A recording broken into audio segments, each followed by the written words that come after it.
كتاب جاءنا في دفتيه من الإعجاز ما امتدت قرون.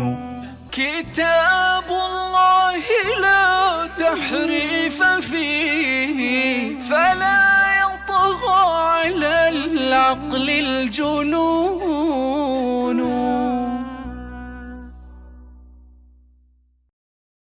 السلام عليكم. هل يوجد فرق بين الفترات التي غاب فيها الإمام والفترات التي وجد فيها الإمام؟ النظر إلى الفترات التي وجد فيها الإمام كان يعيش في حالة من الظلم والقهر عند الشيعة، فقد قالوا أن أبا بكر وعمر وعثمان اغتصبوا الخلافة من الإمام، وقالوا أن يزيد اغتصب الخلافة من الإمام، والحسن تنازل لمعاوية.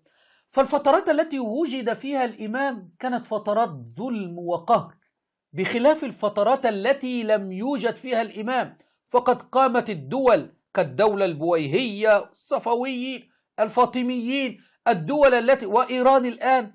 فالفترة التي لم يوجد فيها إمام أصبح لدى الشيعة قوة وسلطة ودولة، بخلاف الفترة التي كان فيها إمام كانت ظلم وقهر، وهذا يدل على بطلان هذه الإمامة. إلى عقلاء الشيعة.